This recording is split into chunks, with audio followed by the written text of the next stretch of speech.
राजा चंद्रकेतु एक समय चंद्रगढ़ के शक्तिशाली शासक थे, बुद्धिमान, दूरदर्शी और न्यायप्रिय। पर 10 वर्ष पहले एक रात राजमहल के सारे दरवाजे अचानक बंद हो गए। किसी को नहीं पता चला क्यों। राजा ने जनता से मिलना बंद कर दिया, राज दरबार बंद हुआ, सैनिकों को हटाया गया और फिर महल की हर खिड़की पर पर्दा गिर गया। बस एक आवाज सुनाई देती थी, राजा अब किसी से नहीं मिलते, वो तपस्या कर रहे हैं। पर किस बात की तपस्या, ये कोई नहीं जानता था। सालों बाद एक जवान युवक आया गांव में।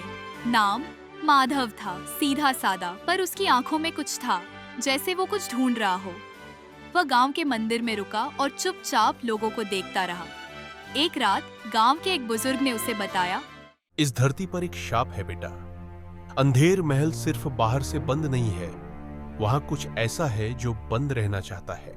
माधव ने सिर हिलाया, कुछ नहीं कहा। पर अगले दिन वह महल की ओर बढ़ गया। पुराना महल अब भी वैसा ही था, टूटा हुआ, धूल भरा और फिर भी एक अजीब सी ऊर्जा से भरा, जैसे दीवारों में कोई सांसें भर रहा हो, जैसे कोई देख रहा हो माधव को, उसकी हर चाल को। महल के बाहर खड़ा था एक बूढ़ा रक्षक, ध्रुव सेनापति, चुपचाप अपनी लाठी के सहारे खड़ा। माधव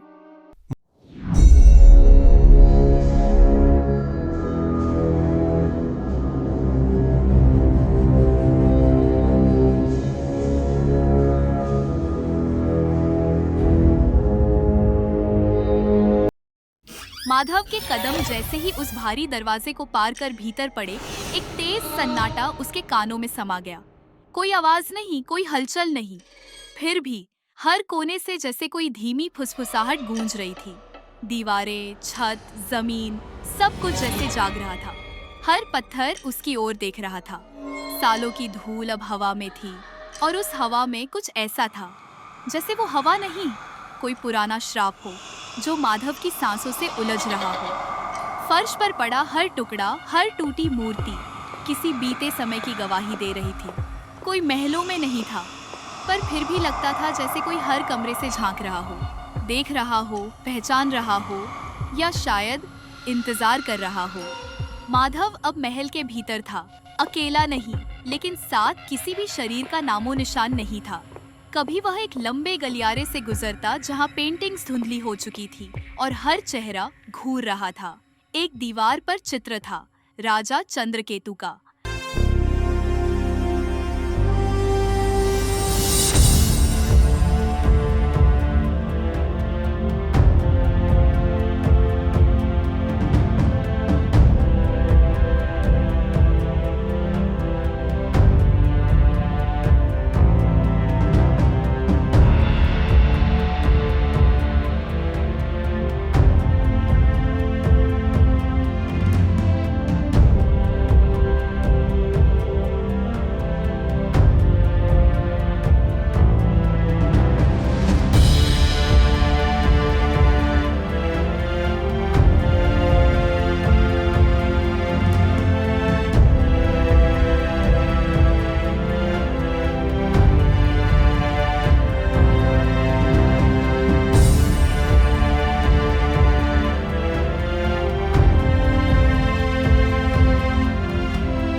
जैसे हवा में कोई अदृश्य विचार तैर रहा हो। दीवारों पर छिपे चिन्ह अब चमकने लगे थे। माधव ने गौर से देखा, वे श्लोक नहीं थे, न ही राजा का इतिहास, वे थे प्रतीक्षा के निशान। जैसे कोई इन गलियारों में किसी के आने की प्रतीक्षा में सदियों से बैठा हो। महल के एक कोने में एक फटी पुरानी मेज मिली, उस पर रखा था एक धूल भरा पत्र। माधव ने कांपते हाथों से उसे खोला। स्याही सूख चुकी थी, पर शब्द अब भी जिंदा थे। राजा ने अपने अंतिम आदेश पर हस्ताक्षर किए थे। उस रात जब सितारों की चाल पलटी थी, किसी को नहीं बताया गया कि क्या हुआ था, पर मैं जानता हूँ चंद्रकेतु अब सिर्फ राजा नहीं है, वो अब एक द्वार बन चुके हैं जिसे कोई खोले तो समय जाग जाएगा। नीचे नाम था वशिष्ठ वैद्य, राजा का निजी चिकित्सक, जिसे 10 साल पहले मृत घोषित कर दिया गया था। माधव अब महल की सबसे गहराई में था, वह जगह जहां न हवा पहुंचती थी न रोशनी, सिर्फ दीवारों पर उकेरे गए वे मंत्र जो किसी भाषा में नहीं थे पर आत्मा समझती थी। फर्श पर एक वृत्त बना था, काले पत्थरों से घिरा हुआ, बीच में एक छाया चित्र राजा चंद्रकेतु का, पर आंखें बंद नहीं बल्कि खुली थी, पर अंदर की ओर मुड़ी हुई। माधव ने जैसे ही वहां कदम रखा, हर चीज स्थिर हो गई। फिर एक गर्जन गूंजी, फर्श अचानक कांपा, दीवारें पीछे हटने लगी और वहां सामने आया एक सिंहासन जिस पर अब भी बैठा था राजा चंद्रकेतु, पर वो पत्थर बन चुके थे, या शायद पत्थर के भीतर कुछ अब भी धड़क रहा था। माधव चुपचाप उनके सामने खड़ा रहा। राजा की आंखें बंद थी, पर माथे पर एक रेखा चमक रही थी, जैसे कोई मंत्र जो सिर्फ एक चुने हुए द्वारा पढ़ा जा सकता था। माधव ने धीरे से जेब से वह पुराना पत्र निकाला और जैसे ही उसने राजा के सामने पढ़ना शुरू किया, राजा की आंखें खुल गईं और फिर महल की हर दीवार ने एक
दरकने लगी, काले पर्दे जलने लगे और बंद द्वार धीरे धीरे खुलने लगे। राजा चंद्रकेतु अब चेतना में थे, उनका शरीर अब भी वृद्ध था, पर आंखें फिर से वही तेज लिए हुए।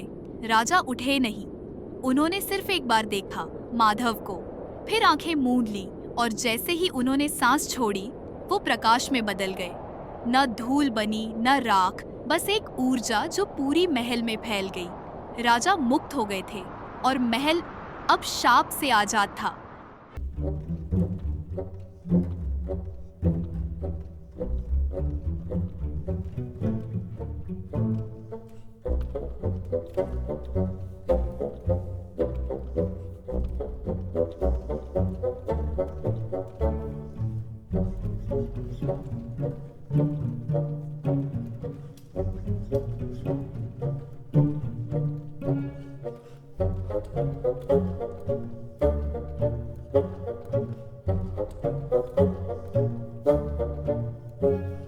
इसे अपने दोस्तों और परिवार के साथ जरूर साझा करें। और हाँ, नई कहानियां देखने के लिए हमारे चैनल को सब्सक्राइब करना न भूलें। मिलते हैं अगली कहानी में, जहां एक नई सीख, एक नया सफर आपका इंतजार करेगा। Bye bye friends.